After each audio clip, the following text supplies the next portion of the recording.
Majestad Juan Carlos I, Rey de España, señor Presidente del Gobierno español, señor Presidente de México, nuestro ilustre anfitrión en la primera cumbre iberoamericana, señores presidentes ausentes, pero presentes en este hemiciclo, como lo están en nuestros corazones, Carlos Andrés Pérez de Venezuela, Gaviria Trujillo de Colombia e Ingeniero Fujimori del Perú. Colegas, queridos colegas, amigos y amigas, representantes de instituciones internacionales, españoles todos. La familia ibérica se reúne hoy en Madrid, erigida en capital cultural europea, para fortalecer su solidaridad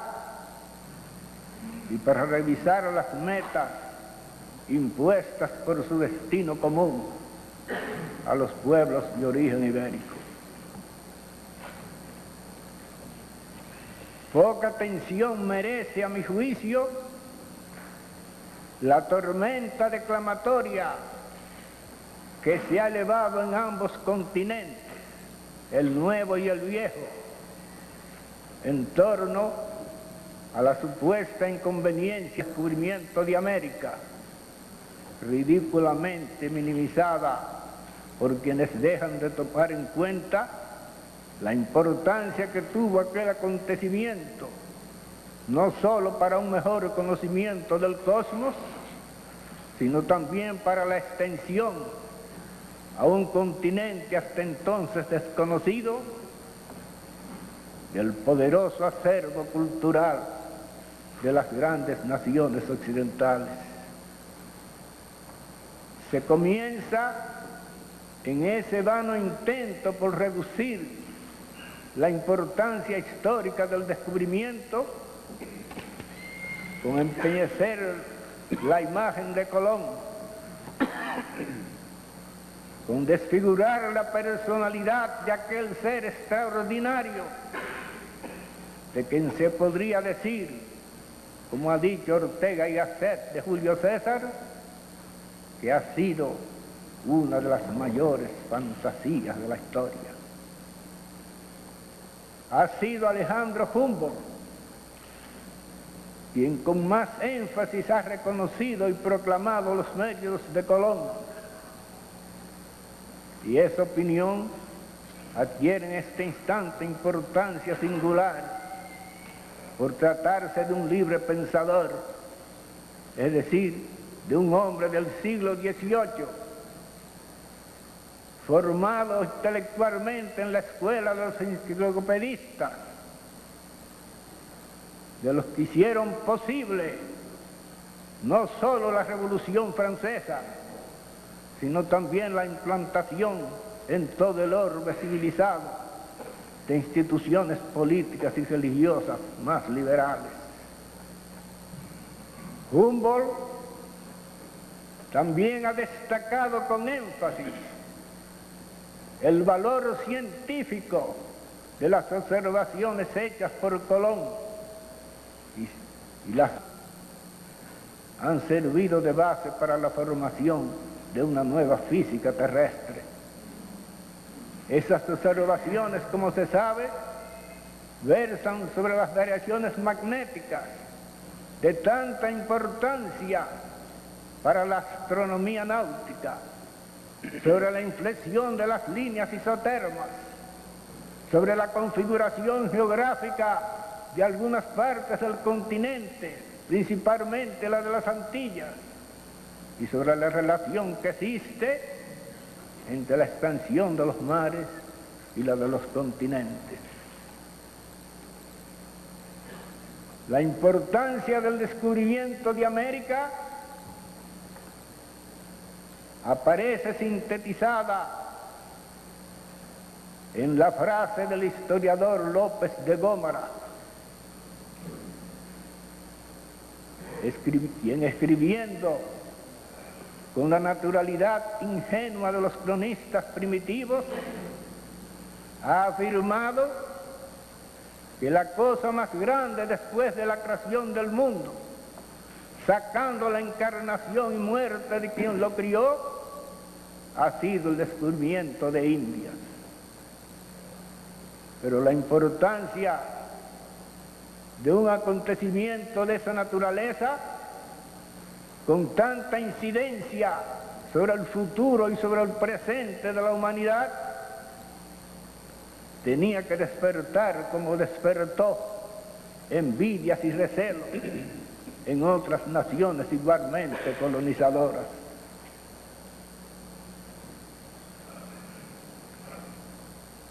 La leyenda negra contra la conquista y contra esta nación, contra España, se inicia con la publicación del libro del abate francés Guillermo Raynal, ácido, con frecuencia calumnioso, y con los ataques que no pocos españoles, amotinados contra su propia patria, lanzan contra la conquista y contra la colonización por motivaciones políticas que no honran a nadie, y menos que a nadie, a sus autores.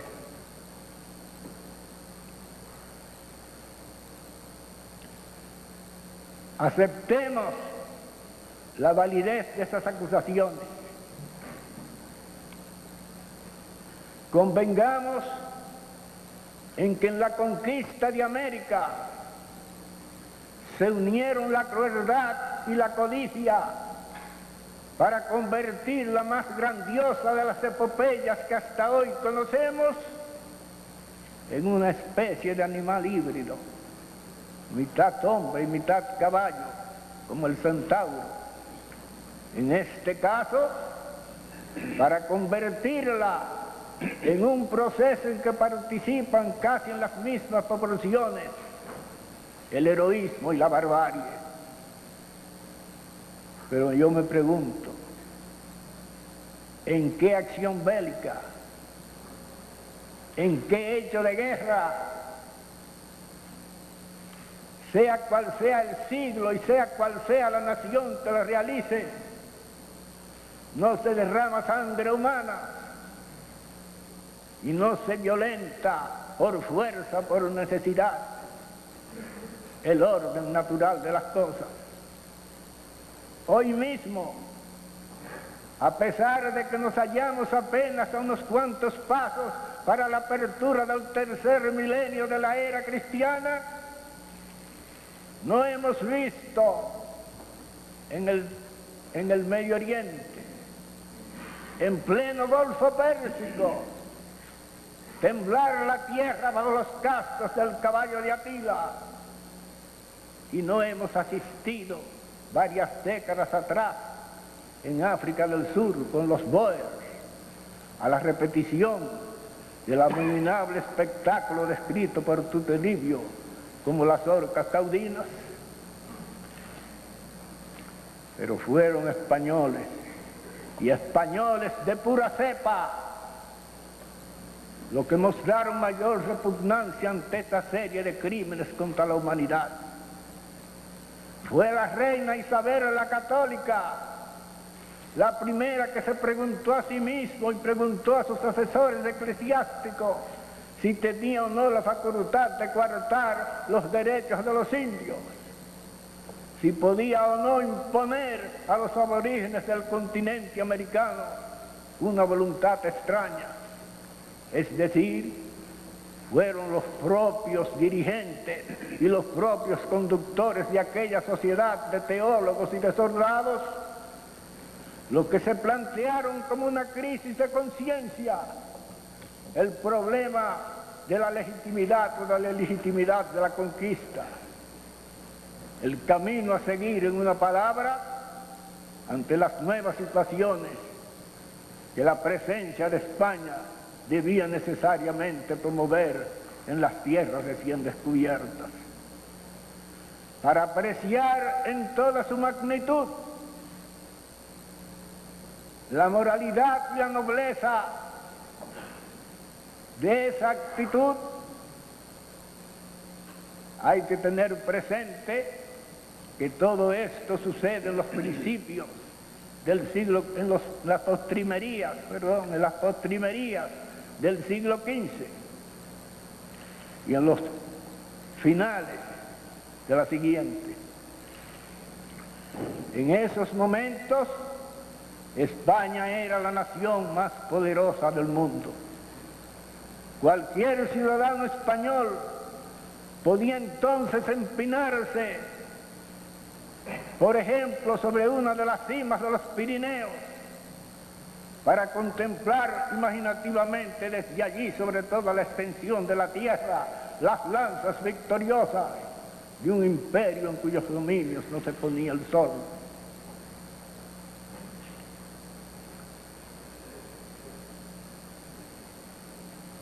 España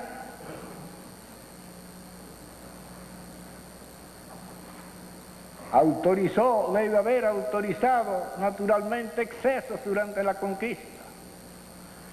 pero si hubo durante la conquista vandalismo, esos vandalismos, esos excesos, por lo menos ser excusados ante la decisión de la reina Isabel la Católica y de sus sucesores de proseguir su obra en América con el objeto, con el principal objeto de salvar el alma de los indios, ungiéndolos con el crisma romano.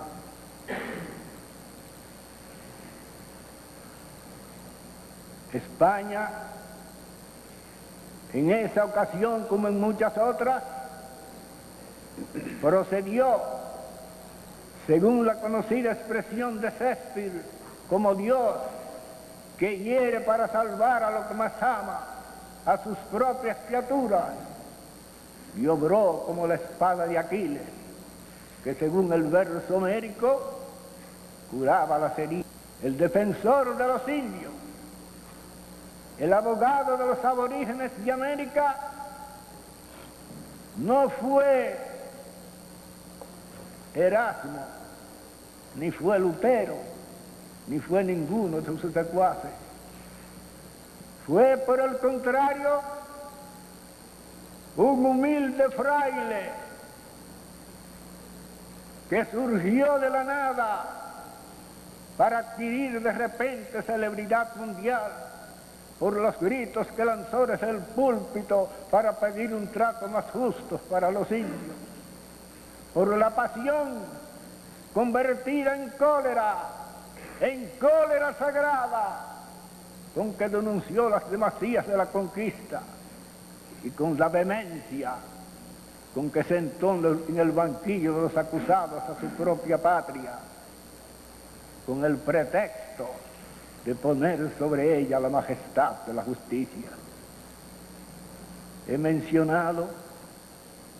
como obviamente lo habrán advertido los que me escuchan, a Fray Bartolomé de las Casas. Hubo un segundo fraile, también español,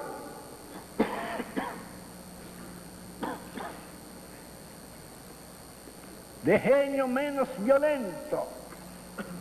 pero no menos erguido, quizás de mayor amplitud y de mayor profundidad de alma y de pensamiento, Fray Pedro de Córdoba, lo que equivale a decir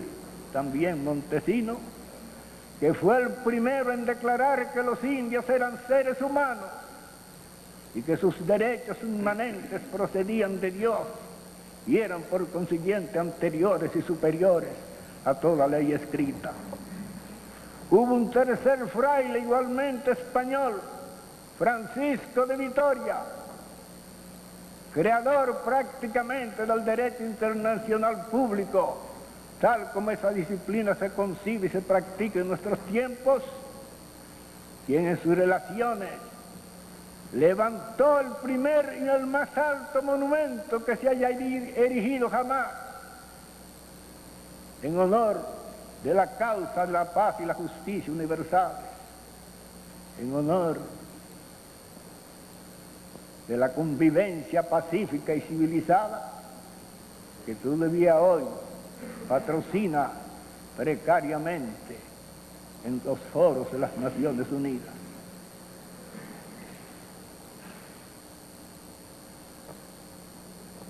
En 1533, 4 años antes de que el Papa Pablo III expidiera la encíclica Sublimis Deus sobre la legitimidad de la conquista y sobre la evangelización, llegó a Santo Domingo de la Española en la propia nave imperial de Carlos V, Francisco de Barrio Nuevo, investido con la representación personal de la más grande y de la más poderosa autoridad de la época, para suscribir con el cacique Enriquillo un tratado sui generis, en que se reconoce el derecho de los indios a escoger sus propias autoridades y su derecho a vivir y a trabajar sin interferencias extrañas. La pequeña isla de San Asia, a Carlos V y a 3 frailes españoles, en el centro de un movimiento ecuménico que varios siglos después debía culminar con la Declaración por la Revolución Francesa de los Derechos del Hombre, y que desde un principio se estructuró sobre la base de que el ser humano, como el primer ente de la creación, debía ser el objeto y el fin de toda acción que se emprende en la tierra para exaltar a la sociedad universal o para dotar a esa sociedad de mejores hombres y de mejores instituciones. Arturo Arnaiz, citado por el historiador mexicano José Luis Martínez en su reciente semblanza sobre Hernán Cortés, afirma que la conquista de México la hicieron los indios y la independencia los españoles. Ese juicio, falso o no, podía extenderse a toda América, porque nuestro continente ha sido el único en que los conquistados se han fundido para formar una sola masa física y espiritual con los conquistadores. Curiosa aleación de los metales heroicos que se asocian en la sangre de nuestros aborígenes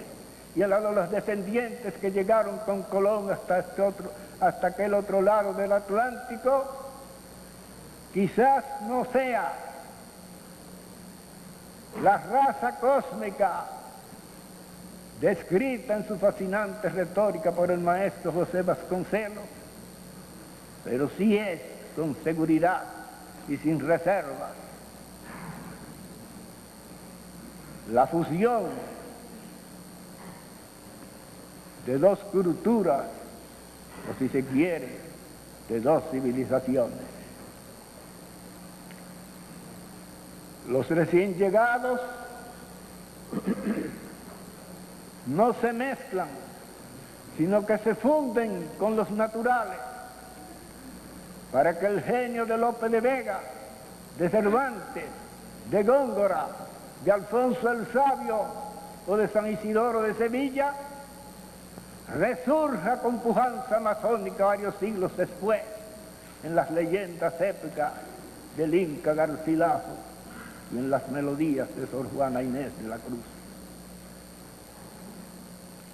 La piedra de nuestra raza se solidificó apenas en menos de 500 años, porque esa piedra era más pura que el diamante, que necesita 2 veces esa duración para su cristalización milenaria.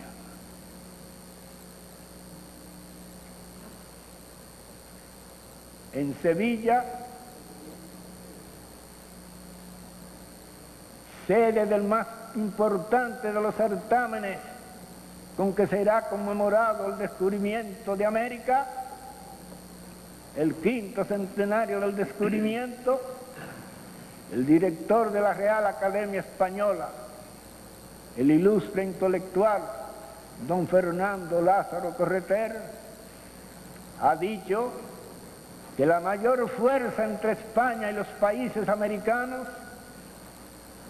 es la unidad, que no la conformidad, o no la uniformidad de la lengua que comparten y que los une. Saludo con júbilo esas palabras iluminadas e iluminadoras. La República Dominicana también propuso en la Cumbre de México que se diera cuidado y atención al español, que para Iberoamérica el español era importante, existe principalmente por el idioma en que nos comunicamos, pero los idiomas son también seres mortales. El latín, que compartió con el griego durante varios siglos la cultura clásica, desapareció casi conjuntamente con el Imperio Romano. La popularidad y el prestigio de un idioma crecen o disminuyen según crezca o disminuya el poderío político, económico, militar, etcétera, de las naciones que lo profesen como su lengua nativa. El crecimiento de los Estados Unidos y la influencia que ese país ejerce sobre el mundo han dado lugar a que el inglés se convierta en el instrumento de expresión favorito, no solo en la ciencia, sino aún, cuando ello es posible, en la creación literaria. Urge, pues, que Iberoamérica comprenda que Iberoamérica no es solo carne, economía, sino también espíritu, cultura. Urgen, por consiguiente, que se adopten medidas para la conservación y la mayor pureza posible del idioma español, del idioma en que se ha escrito el mejor libro del mundo después de la Biblia, el Quijote, para que el español sea, como debe ser, una de las lenguas más dignas de recoger el pensamiento de los hombres. Cuántas veces el pensamiento de los hombres se eleve hasta Dios, con la esperanza de que su voz sea oída en los cielos inmortales. Muchas gracias.